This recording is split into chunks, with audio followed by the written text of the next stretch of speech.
got back from Heydays and it was an awesome time. I had a plan for a video that I was gonna do, and I'm working on a project. It's gonna be super cool. Super excited to share it with you guys. And that took up most of my time. So what I'm going to share with you now is the coolest sleds and things I saw, the coolest sleds I saw at Heydays.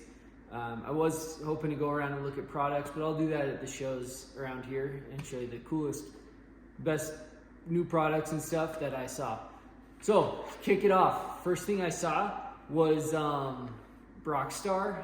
He's the snow bike guy for Timber Sled, and he's like a climb backcountry athlete. Super cool guy. He had a picture of his El Camino, or his Ranchero, with the snow bike in the back, and it's just such a cool look. I think it's awesome. Then walking around, I saw this drag sled that I don't know if it's an ice drag or a grass drag, but I couldn't even tell what kind of snowmobile it was. It was so cool. Next, I saw a wedge chassis that didn't have a bumper. It's like a drag sled, and it looks super cool, I think. So I'm excited for that sled to kind of turn into something similar to that. Yeah, so the no bumper. Next was a phaser, which I'm a big phaser fan. I don't know why. I built one. I don't necessarily want to have one, but I loved building the one I built, and just cool little sled. I kind of like that whole subcategory of snowmobiling. I think it's super cool. And maybe one day I will get one because I like it so much. The next sleds that I saw, there's 4 of them. Chris Brandt's builds. He had like the Ultra, and then he had his 9R that looks like the Ultra. And then he had his Boost that looked like the XLT, which you guys know I love XLTs. So that one's my favorite, the Boost and the XLT. Just so cool. I love that he did that. I think it's such a cool idea. The other thing that we kind of did at Heydays, instead of looking at the booths, I walked around the swap meet. And this picture just shows what I think Heydays is all about. And the swap meet was cool.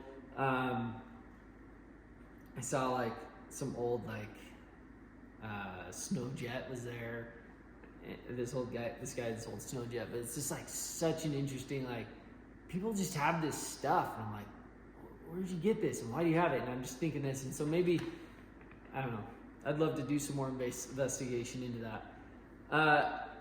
I did go and meet Levi LaValle, just like a super cool guy, and he had a couple of his sleds there, and he had this old sled, and I don't know old sleds as well as I would like to, but it's got Fox shocks front and rear. They rebuilt like the rear skid to hold the Fox shocks, and it's just like I don't know if he does like flat races or if he does like ditch banger races with it, but he had the front suspension's a leaf spring, and he has a Fox shock on there on with the leaf spring. It was just like so cool. And then also, I mean, obviously, I'm sure you know, but the Cat revealed their new engine for the Catalyst, the 858. I've talked to a few of the guys that have ridden the Catalyst, and they're like, it's an amazing sled, super cool sled. So super stoked about that one, to see that and to kind of learn more about it. So that's cool. I'm hoping that they come out with some kind of forced air forced air in the really coming soon.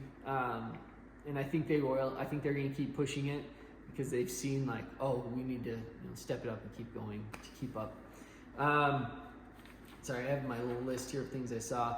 The Skidoos, I mean, they didn't change a lot, but the colors in person, like the mint looking one is cool. I love, and sometimes I really wish I had something that was tan and black, because I think it's an amazing colorway. and I don't know.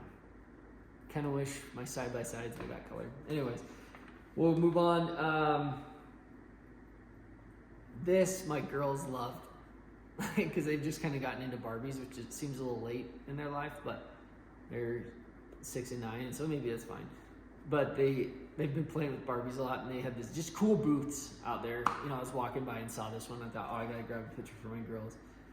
This one's cool. The Climb vest. So it's got not like the airbag I have, but it's an ultra capacitor, and it's a vest now. And I think it looked really sharp, and I might have to check that out a bit more to get some more information on that. And then I was able to like peek into one race trailer. And these things, like, it's what I want my shop to look like. In my head, I'm like, oh, I want my shop to be like that. But, as you can see, maybe not gonna happen. And then, just walking around, they had, like, when I was leaving, actually I was, like, on my way out to go to the airport, they had, like, memory row. I think they called it, or memory aisle or something. Just all these old sleds. And there was these 2 cats. And one of them just had the dual pipes and, like, they were welded and like hand welded. I was just thinking like, man, I can just like envision this guy in his shop, like building his race sled late at night, like welding these pipes together, working hard on it. And I was like, wow, that's so cool to like just see this old stuff that people worked on so hard. And I just love that. And then I saw a couple of water sleds, which, you know, building the water sled, and I was like, wow, this is neat. And kind of peeked at them a little bit. And then I am a huge fan of the